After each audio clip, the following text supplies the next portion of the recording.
And we're joined by Michael Lee, the MLA for Vancouver Langara, and a leadership hopeful. Give me the elevator pitch. Why would members of the Liberal Party look to you for leadership? I'm running to rebuild the party. The party's focus in the eyes of voters have become too narrow. And I believe that in order to regain government, we need to broaden our appeal and expand our base. I believe I'm that person that can do that to make our party more balanced and inclusive. We need to welcome people from all over this province to be part of our movement, regardless of your age, your gender, your sexual orientation, your religion, or your ethnic background. I believe that this province has so much opportunity to build forward. We're at a real tipping point coming out of this pandemic, both as a party and a province, and I know that in order to regain government, we first need to restore trust. I will lead with integrity and continue to truly listen to people's concerns and deal with the real issues that affect them in their communities. Okay, you talk about restoring trust. I know the Liberals lost the election last time around, but did you lose trust?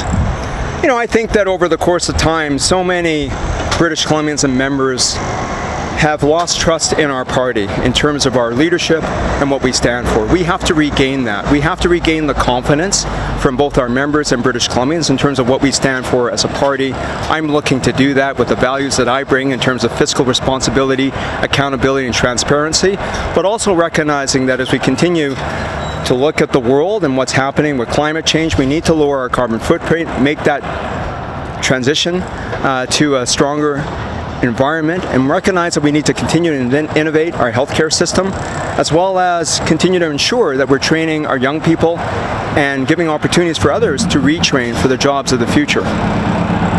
Do you see at some point in the near future that the name of the party might change? I'm forever explaining to young people how it is that it's upside down in BC, where our Conservative Party is called Liberal.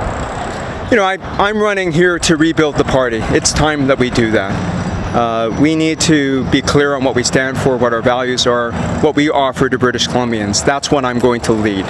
The name is an important component of that, and we will certainly go through that name change consideration and work through that as we come forward after the leadership as well.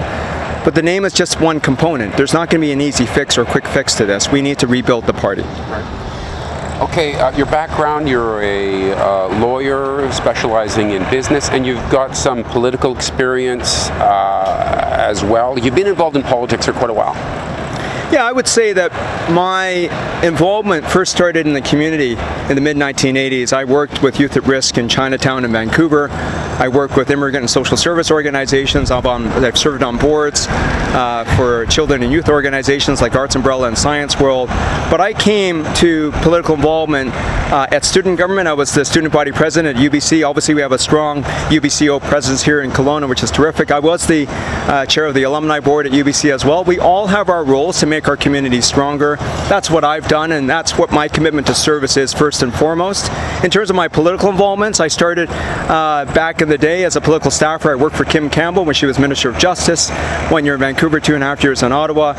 I've been on Gordon Campbell's riding executive and Colin Hanson as well back in the early 2000 period. I was the membership chair of the party provincially in 2015 under Christy Clark. I've been a riding president. We all have our roles in the political organization as well, and for me to come forward, it's about how do we continue young people to be involved with our party, people of all races.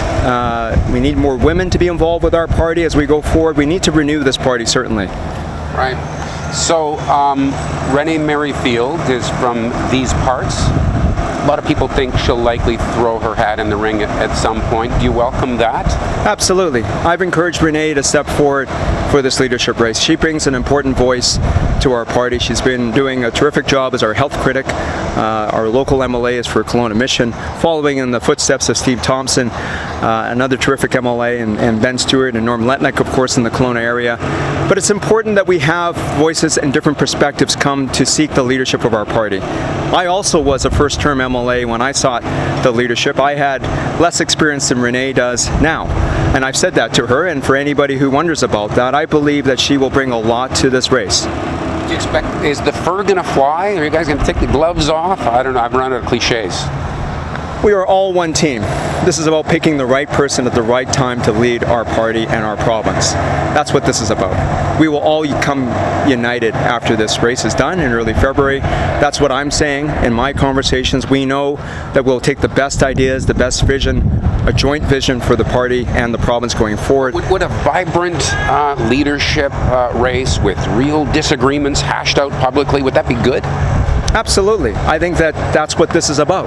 This is the opportunity for all of the leadership candidates, Ellis Ross, Kevin Falcon, Gavin Dew, Val Litwin, myself, and Renee Merrifield, as she comes forward. That's important. It's so important that we have a vibrant, dynamic race and we bring all the ideas to the table, and that's what we need to do in this province and for our party in order to rebuild. What do you do now? Are you sort of on a tour of BC to try to garner support? You know, I think that people saw me in my first leadership race. It was a sprint. I never thought I would necessarily have the opportunity to run for leadership again. And you know, this was, last time it was about renewal. How do we broaden our appeal? I've continued with that messaging, as you've heard just now.